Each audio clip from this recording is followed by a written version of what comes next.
Hello, everyone. It's Trina B. We are back again with Girl Let's Talk Atlanta. We have a special guest this evening, Miss Nicole Banks. Hi, Nicole. How are you? I'm good. How are you? I'm well. Thank you for asking. So, could you tell everyone who you are and what is it that you do? Sure. So I'm Nicole Banks, but I'm also known as the Chief Pretty Chick in Charge at shopprettypieces.com, where we turn every day into a fashionably slayed one. All right. Awesome. So, how did you get into fashion? Because right now, like, fashion is like everybody's getting into it. So, how did you get into it and how into it? So fashion isn't new for me. It's like a family thing. I'm a third generation seamstress. I was just calculating. And so I learned to sew 30 years ago when I was right at 12, almost 13. I'm telling my age, but that just kind of lets you know that it's like not like a bandwagon thing for me. It's something that I've been around my entire life. I've been doing it my entire life. My mom oftentimes reminds me that I was a model for a department store here many years ago when I was a child, Jacobson's department store. So this is something that is a labor of love. It saved my life. You know, I was in a really tough situation over in corporate America. I had survived an early bout with ovarian cancer and ended up with a small bowel obstruction. So in that recovery, I was like, okay, I gotta do something. I cannot go back to corporate and that be my life. So God gave me pretty pieces in that recovery. All right. Awesome. So what do you do? I'm sorry? What do you do with pretty pieces? Well, some of everything, you know. If I got to take out the trash and pack all the packages, I do that. I am creative director, the photographer, the makeup artist, you know, but I'm basically, honestly, wardrobe styling. I'm the buyer. So everything creative comes, you know, from me. With regards to the business, I manage the ins and outs, the day to day. I do have a staff. However, for the most part, you know, you name it, I do. I update the website, you know. If I need to edit the pictures, I'll edit the pictures. So it's, like I said earlier, it's really a labor of love. And it's one of those things where I take it, you know, very seriously. I love it. So anything that needs to be done in the business, from creating campaigns all the way down to shooting, I do all of it. All right. Awesome. So how has entrepreneurship been so far for you? What has the experience been like? It's been a roller coaster, but I finally quit my day job. So I worked in IT. And I just was like, you know what, this is my quit date, regardless of the fact that we're in a pandemic. This is what I've been preparing for 6 years. So I have been a solely an entrepreneur for about 2 weeks now, fully. So the business is growing rapidly. We're scaling. I've enjoyed that. So right now I have a project behind the scenes where I'm actually redesigning some of the user experience on the website. So that's kind of been what I've been doing here lately, just making sure that all the nuts and bolts of the technology are connected where they need to be connected. And, you know, our funnels are performing optimally. And so I'm just really excited about this next phase of my life as an entrepreneur. It has been rewarding. I will tell anybody, you will be tired, you will be broke, and you'll be exhausted, but you will be fulfilled if you do it right. Yes, most definitely. So, talking about the transition, because I know there are like several people who want to quit their corporate jobs, who want to quit their 9-to-5 jobs and solely focus on their business. With that transition, did you like plan? Because I know you said that you wanted to go into it after, you know, recovering from surgery and everything. So did you have like a solid plan, something that you went by? Did you have like friends that you talked to along the way to kind of guide you along into the transition to becoming a full entrepreneur? I did have a plan. Again, this was a long time coming. So when I started Pretty Pieces in 2014, I returned back to work from the recovery from my surgery. And my health really just declined. So I ended up resigning from the job that I'd been at for, 20 years. And then I took 2 consultancy positions in IT. And but I knew going into the consultancy position that, okay, when I got to a certain revenue point, that it was time for me to go. So I actually got there last year. I was just afraid. So I ended up having a mini stroke this year in February. And so I was in the hospital for a couple of days. I had to go to rehab. You know, I could not even open a bottle of water. I was dragging my right foot. And so I stayed out of work for about a month and a half, went back, ended back in the hospital. Again, in the middle of COVID-19. Nobody was there with me. You know, I was by myself. So I basically checked myself out of the hospital. I was like, I want to go home to my husband. And I decided, you know, I'd already had a quit date, but I knew I wasn't going back because the stress, managing a heavy burden on a job where you're responsible for data and technology and all these things. Plus you have to manage the data and the technology on your own dream.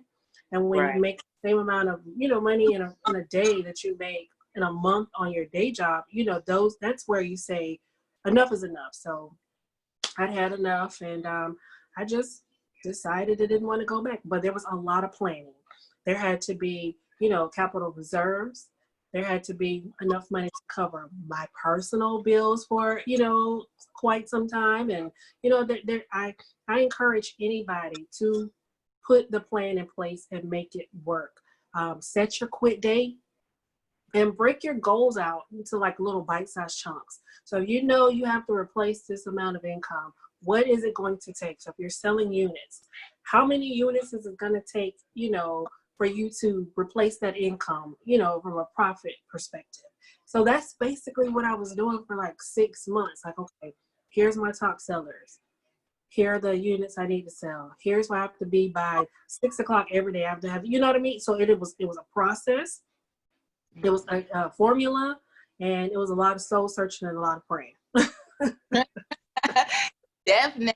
I definitely can contest to that. I've been an entrepreneur for over 10 years, so I definitely know, like, the ups and downs. Like, everybody talk about the glitz and the glam and everything, but listen, that struggle though, that was something serious. Yes, the struggle is real. It is so real, but it's worth it. You know, when you really focus on the goals, goal casting is so important. I've never had a vision board before, but I do write out, you know, goals that I need to achieve, and they're micro goals at this point, because when you are your own boss, you know you have to get up and you have to get through it every single day. It's like, okay, from 8 to 10, I'm doing this.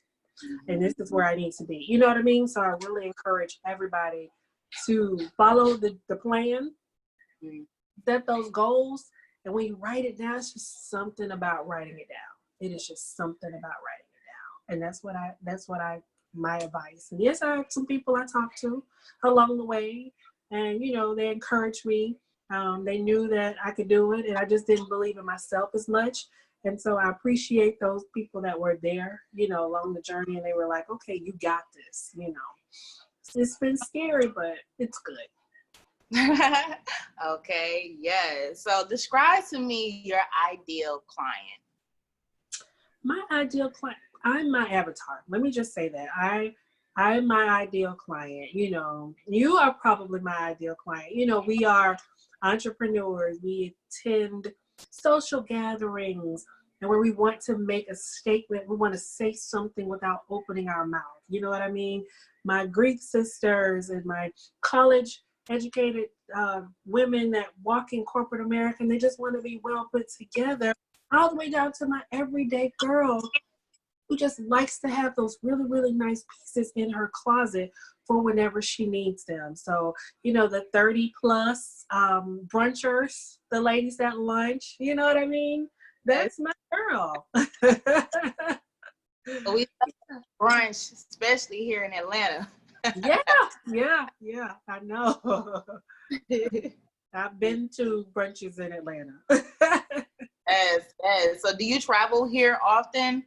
Before the coronavirus hit, I know you have been sick and everything, but have you traveled here for like business or anything? Yeah, so I've done speaking engagements there. I've done pop-ups there. My bonus son, he's in college, he lives there. So my husband traveled there a lot. So yeah, so Atlanta, actually before COVID-19, my husband, he just said it to me yesterday. He was like, do you want to like maybe, consider getting a second home there? So we love the area. So that is really, I like Stone Mountain a lot. Okay. So I like that area. And then I like Lithonia. I like that area a lot. So, and then I like Buckhead, of course. So Yes. we've been considering it. So, I love it. And that will probably be a part of my expansion plan. All right, awesome. So due to the coronavirus, how has it affected you with your business? And this, I guess, goes back to the technology aspect of it, like social media and connecting via, online and everything. So how has it affected you, and what's something that you really have to implement? So it did impact me because I do have a brick and mortar. And my plan before COVID, when I was, planning to quit, because it was all a part of the plan, was for me to be in my store full time. In March, we had to close. We have been closed since March. I've had a few appointment only shopping experiences, but because of my health situation, I just have decided to completely shut it down again. So it required me to literally reach out and connect more with my customers virtually, because they were so used to walking in and seeing me, and I could talk, and I'm really personable with my customers, and we have a lot of fun. So I had to figure out a way to do that virtually. I do have a really, really engaged Facebook group called the Pretty Posse. So I really started to engage there. I do use a lot of technology to ensure that, I keep, my end-to-end connections with my customers as well. But my Facebook group has really been where I've been able to talk to the customer, engage with them, understand what they need. And that is how I've been able to stay plugged in. Through social. Okay, yeah, same here. Technology, and definitely staying online and staying flow, continuing, with the same flow, but adding into it. So, I know you said that you have been in IT for over several years. I want to know, like, how important do you think it is for older adults to kind of learn technology for these reasons and these purposes that we have right now? It is very important. My mom is 65 years old, and my dad is 78. He still has a flip phone. But my sister lives in New Orleans, so she was just here for 2 weeks, but she has a 2-year-old. So we had to really get my mom on board. She had to get a smartphone, because that's how we see the baby. That's how we've really been able to be a part of her growing up. So I think it's super important. So with checkouts and things, I do notice sometimes some of my older customers, we have like screenshots that I can send on, okay, this is the process, and I don't mind doing that, because right now we have no other choice but to utilize online shopping for a lot of, especially, some of our population that really shouldn't be in stores right now. So I do feel like it's really important, but in that token, I don't mind being that kind of like the tutorial lead for, my older customers, because they need what they need and they want what they want. And, I need to be able to be that conduit to kind of help them through that process. Okay, awesome. So what's next in the future for, I know you have brick and mortar, so and then you talked about making Atlanta the second home for you, but make it second home for your business as well? Yes, I really would love to be in the Atlanta market. I know that the social scene there is amazing, and the style, that I offer, I can only imagine that it would be unique in that market, in the Raleigh-Durham market. So we really want to focus on scaling out. Now, that's really my goal. So the business for me, of course I sell clothes, but I also create an experience. You know what I mean? I am really hands-on with the business, and I want to be able to be that a Fashion Nova alternative. You know what I'm saying? Because we have to be, we have to think about, we provide for us by us, so that's really one of my long-term goals, is to really make sure that my product mix is niched down, but it provides an expansive mix for what my girls need at any given moment in their life. You know what I'm saying? So right now we're wearing that quarantine and chill. So I have that, but I do have some of my girls that are stepping back out. So I have a summer suit collection that, even in a pandemic, my summer suit collection is doing very well, So again, it's really important to me to make sure that I provide what my girls need when they need it. So yeah, that's a part of the long-term strategy too. Okay, awesome. So for the pieces that are in your store and online, are there all custom pieces that you make, or do you have like production or something? No, I don't make them. The way that we are growing now, sometimes I wish I could. I am doing, I'm going to do some prototypes. I sketch. So I'm going to start sketching just a few things. But the pieces are, mass production, but I'm the buyer. And I really do pay a lot of attention to collections and, cohesion in my pieces, and the fact that it's called Pretty Pieces, because in theory, when I started it, it was supposed to be like Garanimals for grown people. I'm sorry, my dog is in my lap. He is so spoiled. But because so I'm like small on the top and medium on the bottom. So I always had, problems like really making it work. I would have to tailor everything. So that was kind of the gist of it, was to create a collection full of separates. So I want to really focus on more separates, because I find that my girls really love to mix and match, and I make sure that things are cohesive. So like some of my girls have like skirts that they bought 4 years ago, and they're pairing them with blazers that they get now. So, that's also a part of my long-term strategy too, is to make sure that I continue to provide the business core and those nice separates. All right. Awesome. So do you have any current promotions or offerings right now?